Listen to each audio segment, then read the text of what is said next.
1803년 영국 런던 서쪽에 위치한 해머스미스. 한 여성이 으슥한 밤안개를 뚫고 교회 근처 묘지를 지나고 있었습니다. 갑자기 하얗고 커다란 무언가가 묘지 속에서 튀어나왔고 여성은 살아야겠다는 생각에 무작정 달리기 시작했죠.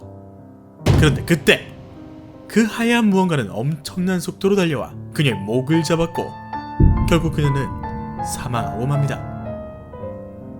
당시 마을 사람들은 이 하얀 괴 생명체를 이렇게 불렀죠. 해머스미스의 유령. 그냥 재미로 무심코 지나간 사건을 되돌아본 시간, 와빌의 그지무지. 자, 이어폰 꽂고 재밌게 들으세요. 마을 사람들은 엄청 당황했대요. 마을에서 살인사건이 발생했는데 그 범인이 유령이라니까요. 흰 수의를 입은 무언가가 커다란 눈으로 날 쳐다보고 있었다니까? 그건 사람이 아니었어요. 그렇게 거대하고 빠른 게 사람일 리 없어요. 당시 마을에는 야간 순찰대원들이 있었다고 해요. 허나 진짜 유령이었던 것인지 유령을 목격했다는 사람들은 나날이 늘어가는데 정작 순찰대원들 앞엔 유령이 나타나지 않아 잡을 수도 이 사태를 해결할 수도 없었죠. 그럴 수밖에 없던 게 당시 해머스미스 마을로 통하는 길이 샛길 포함 엄청 다양했대요. 다시 말해 순찰대원만으로 이 길 모두를 커버하는 건 불가능했던 것이죠. 때문에 마을 사람들은 어두워진다 싶으면 모두 집으로 들어가 공포에 떨었고 일부는 자체적으로 마을 방범대원이 되어 마을 순찰에 나섰죠. 그런데 얼마 안 가 충격적인 사건이 발생합니다. 맥주 양조업을 했던 토마스 그rum은 묘지를 지나가고 있었습니다. 그런데 갑자기 무언가가 튀어나와 그rum의 목을 잡았고 자신의 목을 잡은 그것이 해머스미스의 유령이라 생각한 그rum은 유령을 밀치고 탈출에 성공하죠. 유령을 밀쳤다. 이런 특이한 일은 또 일어납니다. 순찰대원이었던 윌리엄 그들러가 드디어 유령을 목격한 것인데 유령은 순찰대원을 보자마자 깜짝 놀란 듯 수의를 집어던져버리고 골목길로 도망쳤던 것이죠. 유령이 도망쳤다?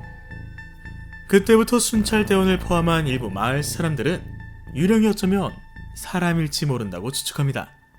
그런데 문제는 이 소식이 마을 전체에 퍼지지 못했다는 것이고 때문에 일부만 그렇게 생각했다는 것이죠.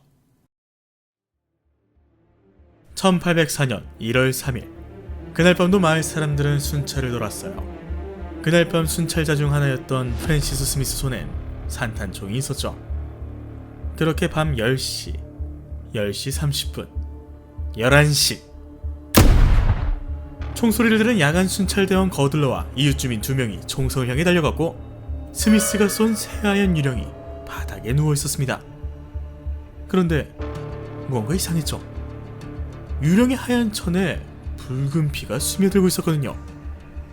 하얀색 바지에 하얀 플란넬 양복조끼, 하얀 앞치마. 이 유령, 아니 이 사람은 마을 벽돌공이었던 토마스 미루드였습니다. 피해자인 미루드는 하얀색 옷을 너무나 좋아했다고 합니다. 이에 주변 사람들은 상황이 상황이니까 흰옷 입고 밤에 돌아다니지 좀 마 라고 말했지만 미루드는 매번 그 말을 무시했대요. 그렇게 그날도 흰색 옷을 입고 집으로 돌아가던 중에 어두운 상황 속 유령으로 보이는 흰색 물체가 자신에게 다가오자 겁먹은 스미스는 방아쇠를 당긴 것이었죠.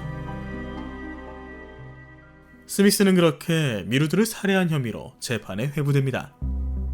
배심원분들, 혼란스러워하실 필요 없습니다. 상황이 어떻든 간에 미루드는 스미스에게 해를 가하지 않았습니다. 그런데 스미스 혼자 겁에 질려 미루드가 정체를 밝힐 새도 없이 방아쇠를 당겼죠. 이것이 살인행위가 아니라면 대체 무엇이란 말입니까? 꼭 해를 입어야만 자기 방어를 할 수 있는 것입니까? 만약 그날 밤 스미스가 본 것이 진짜 유령이었다면 스미스는 이곳에 있긴커녕 관 속에 있었을 겁니다. 사건이 일어난 저녁은 칠흑같이 어두워 눈앞에 거쳐져 분간하기 힘들었다고 합니다. 그런데 미루드는 마을 사람들이 공포에 질려하는 상황임을 알고 있음에도 그 밤중에 흰색 옷을 입고 돌아다녔죠. 배심원분들, 창백한 얼굴로 벌벌 떨고 있는 저 스미스의 모습을 보십시오. 그는 정말로 미로들을 사람을 해치는 유령이라 생각했고 유령으로부터 자신을 지키고자 했을 뿐입니다. 스미스가 저지른 행동에 관해 수많은 사람들이 첨예하게 대립했고 결국 판사는 다음과 같이 선고합니다. 스미스는 장전된 총을 의도적으로 휴대했고 스스로 총을 쏠 자격이 있다는 잘못된 결론을 내렸습니다. 그 결과 흰색 옷을 입은 사람을 유령이라 결론짓는 경솔한 짓을 했죠. 그의 행동은 법이 용서할 수 있는 범위를 뛰어넘었습니다. 그 어떤 상황이라도 생명을 경시하는 것처럼 보이는 행위는 허락할 수 없습니다. 라고 말하며 사형을 선고합니다. 하지만 이 사건을 전해들은 영국 국왕 조지 3세는 스미스에게 내려진 형이 과하다 판단했던 것인지 사형 대신 1년간의 중노동형을 내리며 이 사건을 종결지었죠. 다행히 감형은 되었지만 일단 유죄로 생각했던 것이죠. 1800년대 영국에서 벌어졌던 이 사건은 영국에서 상당한 논란을 일으켰다고 해요. 자신이 믿는 신념에 의해 비롯된 자기방어 행위를 처벌할 수 있는가? 예를 들어보죠. 여러분의 눈앞에 웬 소년이 남성에게 붙잡혀 끌려가고 있었습니다.